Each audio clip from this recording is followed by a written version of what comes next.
කොහොමද ඔයාලට? අද මම හදන්න යන්නේ බටර් කුකීස්. වැඩි අමුද්‍රව්‍ය අවශ්‍ය වෙන්නේ නැහැ. අපිට මේක ලේසියෙන්ම හදාගන්න පුළුවන්. හවස ටී ටයිම් එකට ඒ වගේම ගෙදරට අමුත්තන් එන වෙලාවට සංග්‍රහ කරන්න මේක ගොඩක්ම වටිනවා. ඉතින් වැඩි කතා නැතුව යමුකෝ වීඩියෝ එකට ගිහිල්ලාම බලමු කොහොමද අපි මේක හදාගන්නේ කියලා.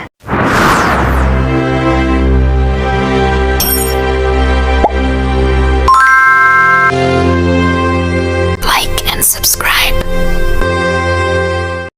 මේ තියෙන්නේ අපිට අවශ්‍ය දේවල්. කාම උෂ්ණත්වයේ තියෙන බටර් හෝ මාගරීන් ග්‍රෑම් 225, සීනි ග්‍රෑම් 225, පාන් පිටි ග්‍රෑම් 400, ඒ වගේම බිත්තර 2, බේකින් පවුඩර් තේ හැඳි 2, වැනිලා හෝ කැමති ආහාර රසකාරක මම ගත්තේ පයිනැපල් එසන්ස් එක. හරි, අපි දැන් කාම උෂ්ණත්වයේ තියෙන බටර් එකට සීනි එක එකතු කරගෙන හොඳින් බීට් කරගන්නවා. ටිකක් බීට් වීගෙන එන අතරතුර මම එකතු කරගන්නවා පයිනැපල් එසන්ස් තේ හැඳි 1. ඔයා ගාව වැනිලා තියෙනවා නම් වැනිලා වුණත් කමක් නැහැ. දැන් ආයෙ නැවතත් හොඳින් බීට් කරගන්න. මේ වෙලේ සීනි තාමත් දිය වෙලා නැති වුණාට ගැටලුවක් නැහැ. මොකද ඊළඟට අපි බිත්තරකින් එක එකතු කරගෙන බීට් කරද්දී ඒ දිය නොවුණු සීනි ටිකත් හොඳින් දිය වෙනවා. දැන් මම මේ වෙලාවේදී බිත්තර එකතු කරගන්නවා. බිත්තර එකින් එක එකතු කරගෙන බීට් කරගන්නවානේ. බිත්තර එකත් බීට් වෙලා ඉවරුනහම සීනිත් අනිවාර්යෙන් දිය වෙලාම තියෙන්න ඕනේ. සීනි ටිකත් හොඳින් දිය වෙලා නම් ඊළඟට ඔයාලට පුළුවන් පිටි එක එකතු කරගන්න. පිටි එකත් මම මේ විදිහටම බැටර් එකටම හලා ගන්නයි යන්නේ. බේකින් පවුඩර් තේ හැඳි දෙකත් මම මේ විදිහට පිටි එකටම එකතු කරගෙන හලා ගන්නවා. මේ වෙලාවේදී විශේෂයෙන්ම කියන්න ඕනේ පිටි ඔක්කොම එකපාර එකතු කරගන්න එපා. පිටි ටිකෙන් ටික එකතු කරගෙන තමයි අපි මේ බැටර් එක මික්ස් කරගන්න ඕනේ. මේ විදිහට පිටි ටික හලාගෙන ස්පැචුවල් එකෙන් මම හොඳින් කවලම් කරගන්නවා. ඊළඟට මේ විදිහට නැවතත් හොඳින් බීට් කරගන්න ඕනේ. ඊළඟට මම නැවතයි ඉතුරු පිටි ටිකත් එකතු කරගන්නවා. ඔයාලට පුළුවන් පිටි එක කලින්ම හලලා තියාගන්න. එතකොට අපිට ගොඩක් ලේසි. මේ විදිහට මම නැවතත් ස්පැචුවල් එක ආධාරයෙන් කවලම් කරගෙන මැෂින් එකෙන් ආයෙ නැවතත් බීට් කරගන්නවා. අපිට මේකට මැෂින් එකම ඕනේ නැහැ. අතින් උනත් අනා ගන්න පුළුවන්. විනාඩි 10ක් විතර සොෆ්ට් එකක් වෙනකන් හොඳ අනා ගන්න. ඔයාලට පුළුවන් මම තව අයිඩියා එකක් දෙන්න.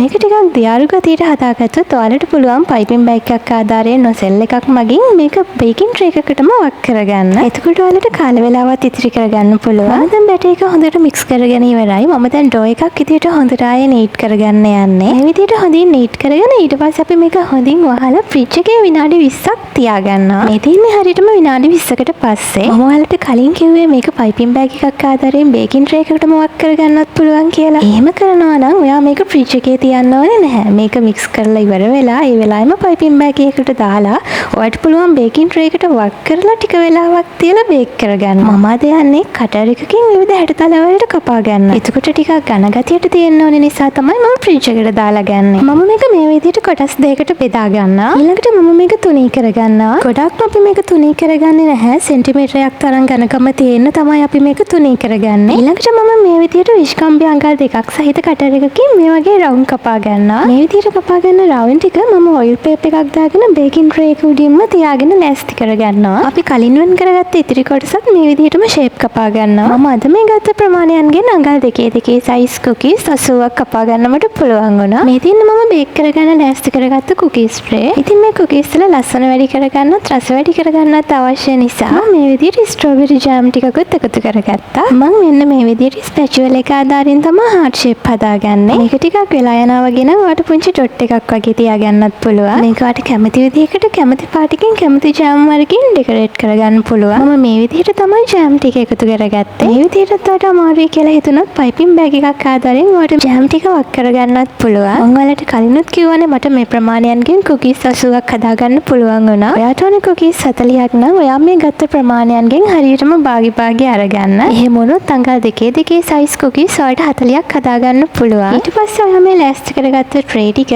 සෙල්සියස් අංශක 180 විනාඩි 10ක් හීට් කරගත්ත oven එකේ විනාඩි 20ක් ඔයාලට බේක් කරලා ගන්න පුළුවන්. ඔයා ෆස්ට් ටයිම් හදන කෙනෙක් නම් ඔයාට පුළුවන් oven එකේ ටයිම් එක එකපාරම විනාඩි 20 දෙන්න නැතුව විනාඩි 10 දෙපාරකට ටයිම් එක සෙට් කරගන්න. මට හරියටම ගියේ විනාඩි 20යි. මේ තියෙන්නේ විනාඩි 20කට පස්සේ. අපි දාගත්ත ජෑම් එකත් ලස්සනට සෙට් වෙලා ඇවිල්ලා තියෙනවා. ඒ වගේම හරිම සොෆ්ට්. අනිවාර්යයෙන්ම ඔයත් හදලා රස බලන්න ඕනේ. රස ගුණ කමෙන්ට් කරන්නත් අමතක කරන්න එපා. එහෙනම් අතට ගිහින් එන්න. තවත් දවසක මේ වගේ රස වීඩියෝ එකක් එක්ක නැවත හමු වෙනකොට ඔබට සුබ දවසක්.